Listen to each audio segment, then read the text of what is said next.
Let me turn myself on. Literally. Hey! Merry Christmas, everyone! Happy December! I hope you're all having a lovely time for a very special Christmas treat today. We have a returning guest and a very special surprise. All will be revealed soon!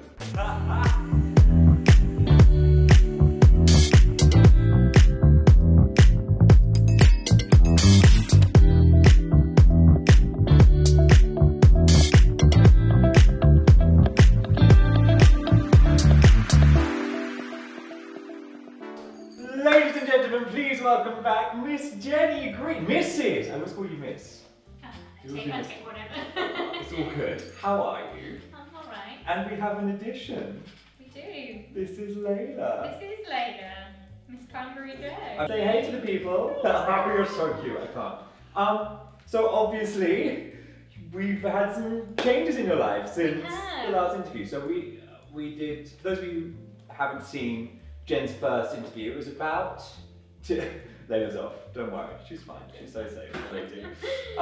So Jen's first interview was a year ago. Like 18 months ago. I was going to say it must be a bit more than a year. And we spoke about your change of career from actor. Just wedge your daughter onto the sofa. I'm dead. I can't. Talks about your change of career from actor to midwife. What we didn't say at the time was you were pregnant with this little bundle of joy. Oh, such a bundle of It's joy. in your hair. Dead, I can't. Yeah. This child slays me. I want to say at that time you were like all of about a month pregnant? Maybe a couple months. Because I can't remember when it was. all I remember is we went to press night of Waitress the Musical, Clang, we'll pick it up on the way up, because your lovely husband was working on that show. Yeah. And for those of you who've seen, she's off. We went to press night and I didn't even bat an eyelid at you not drinking alcohol, and it was like, I thought that would be the obvious. it's like, time there's more for you for to find me. out. Selfish. And then in the interval we were talking about a trip to America we were all planning on doing. Yeah. And you were like, hold up. Yeah, can't go no more, I'll be pregnant. And then all the way through that second act, I was bursting into tears. Because it was just, yeah, it's nuts. It's crazy. So unlike the baby Jesus, Christmas, tenuous link, you're welcome. While she is a miracle, it wasn't a miraculous conception, it was all planned, it was all part of the master plan. Oh, that was the plan, yeah. And so let's talk about this. For as long as I've known you, you've been like, I want the babies.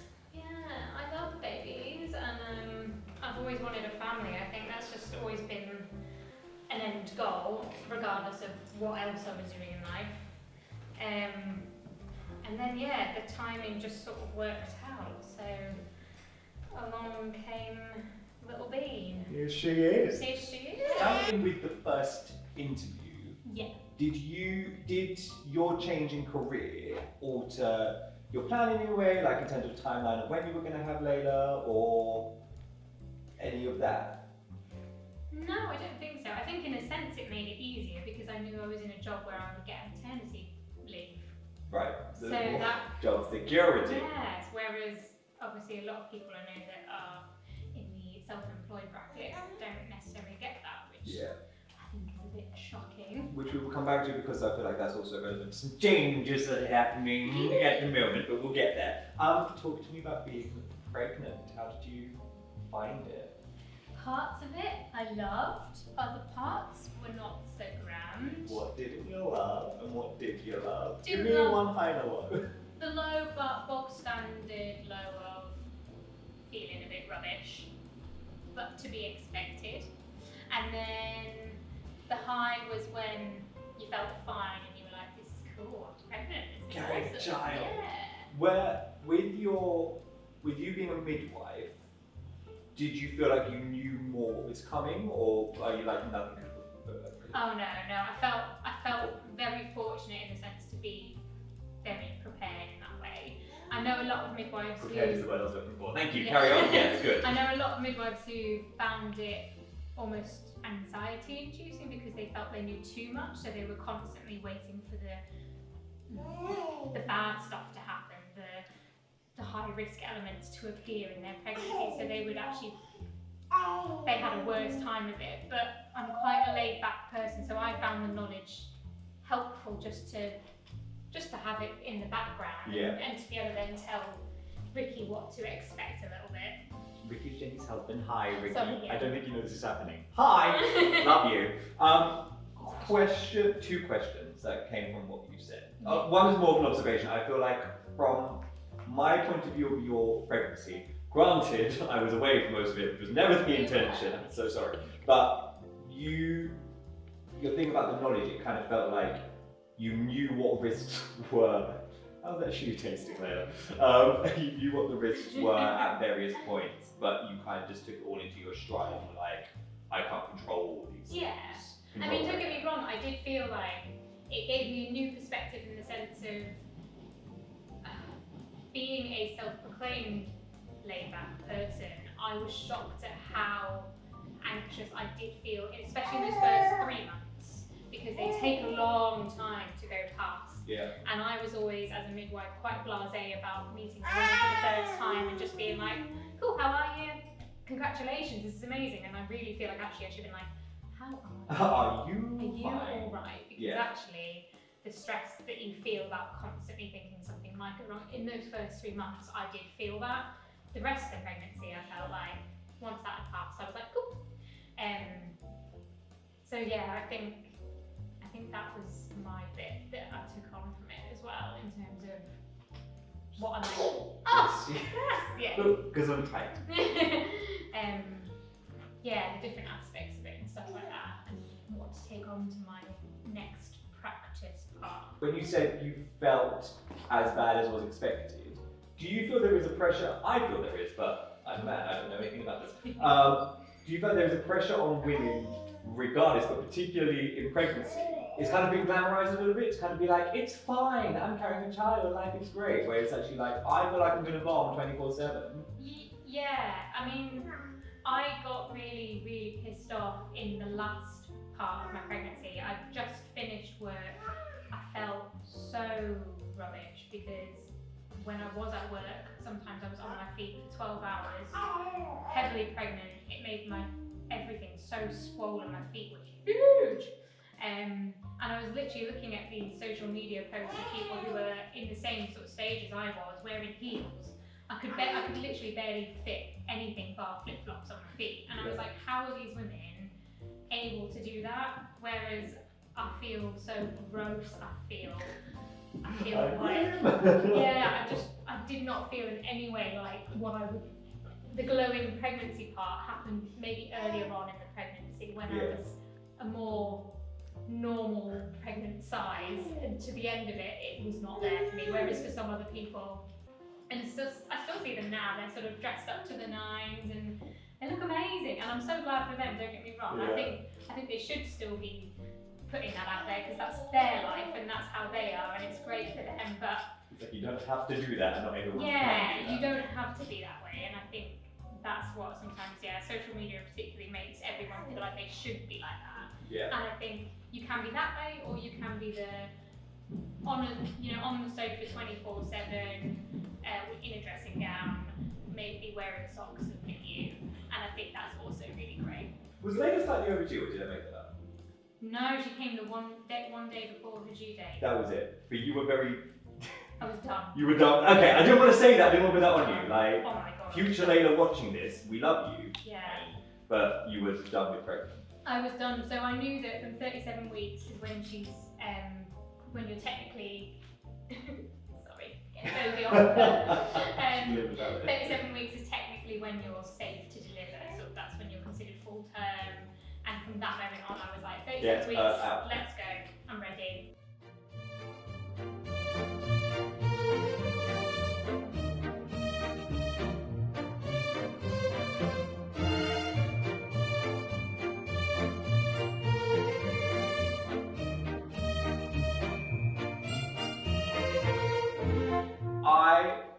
As we previously said, left the country several times over throughout your pregnancy, because that's what good friends do.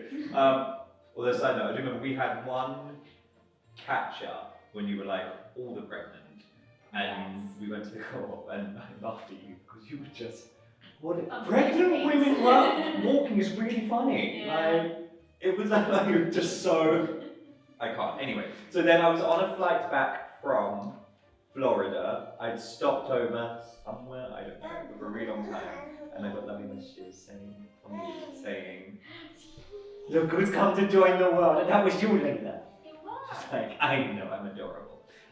So motherhood, how's it been? Like, she's just kind of coming. Did you expect you were going to give birth to a nutter?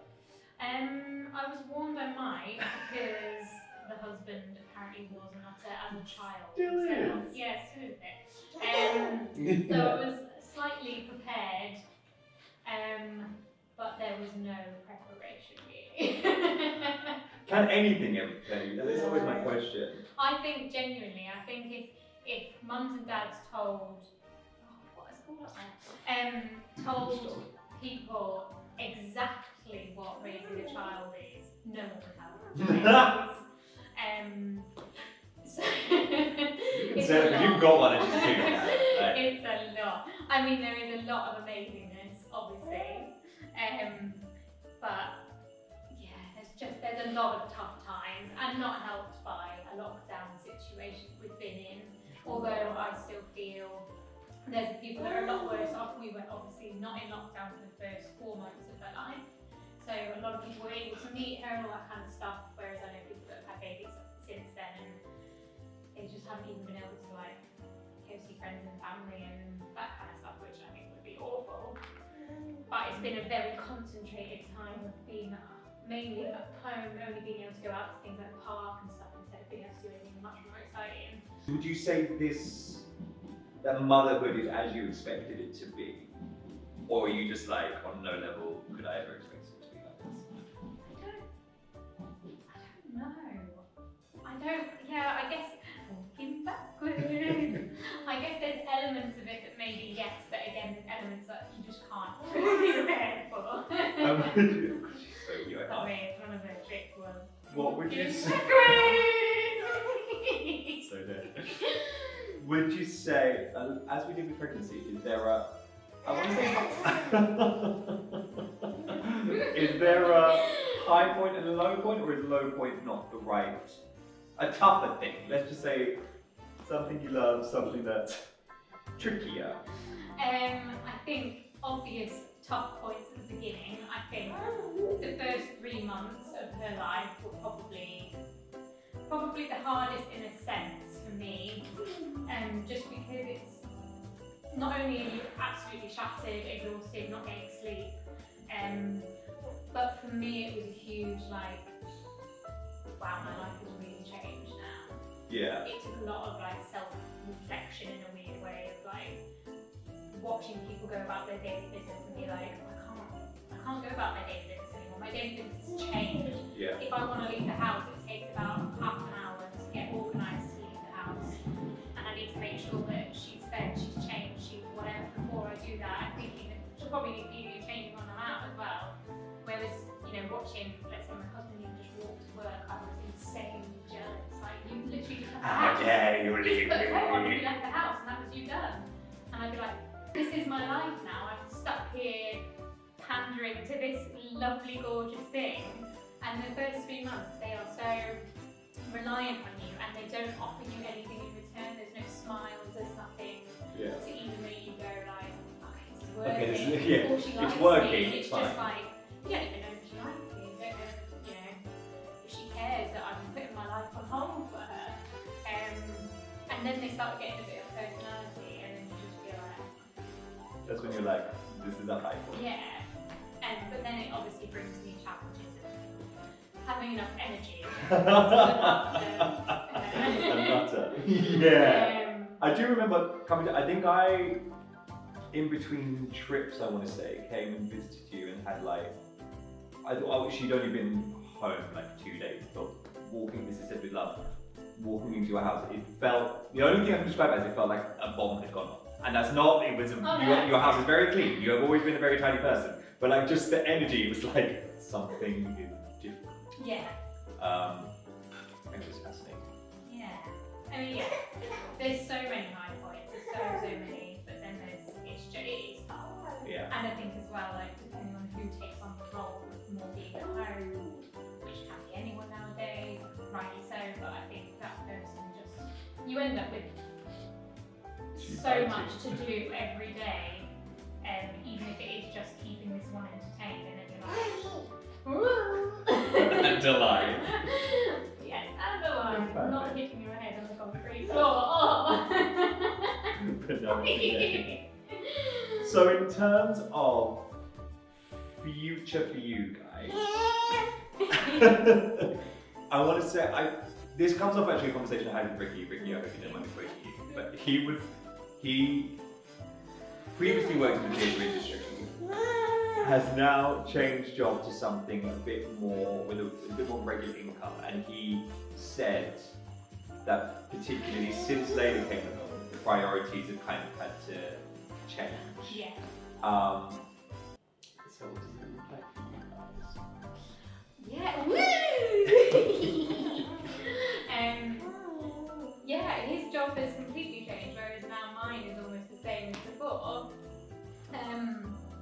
But it is things like, you know, his theatre job before would have meant him leaving, let's say 4 p.m, getting back late, and then having to try and sleep in the morning, and she is up like clockwork at 7:30ish in the morning.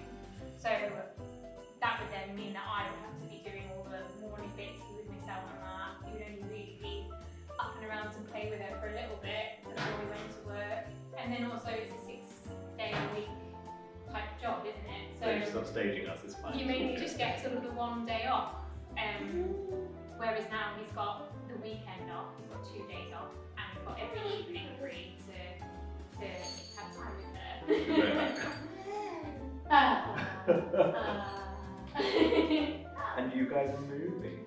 And you're moving, yeah, we're moving to Vista in Oxford, because that's where his new job has taken us. So that's going to be a bit of a change. Don't know anyone there, who, you know, but it's not too far from London. It's only an hour on the train, and I hope it's a very, very family-orientated place. In terms of your hope for the future and your family, give me with them. What does that look like? I would like a resolved, healthy, Yeah. boring chat, for the world to no longer have coronavirus so we can do things. Legit. Because I miss doing things, I miss showing her things, seeing more people, and I think weirdly enough, like we'd always hoped to move somewhere a bit more countryside Right. for the future, and this is kind of making us do that Yeah. already, which maybe we thought would happen in a few more years' time, but hey ho, times have changed and we're doing it now. Yeah,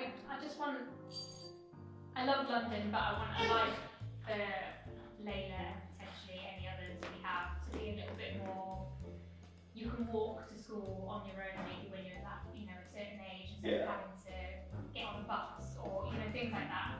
And being able to go and walk to a park and me feeling like she's a bit safer to do that in somewhere like Vista itself might be possible. Yeah, I just think a nice family life, but with coming and seeing friends in London and Layla wants playing the attention.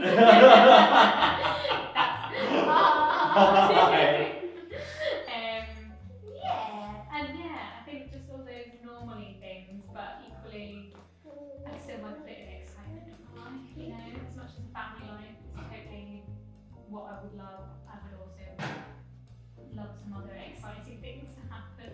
It's not another pandemic. We're not here for that. There's been enough excitement for everyone. Yeah. Cute. Do you agree? You do. Thank you, Jen and Layla. For coming and sharing thoughts on life with us. Good thoughts from Layla. Good thoughts from Layla. And thank you all for watching. I'm about to get off stage. Layla, my shot. Back out. And thank you all for watching we will be seeing you for another episode of Someone Else's Story in the new year. So until then, have a happy, healthy holiday season, and we shall see you all for another episode of Someone Else's Story soon. Lots of love. Bye.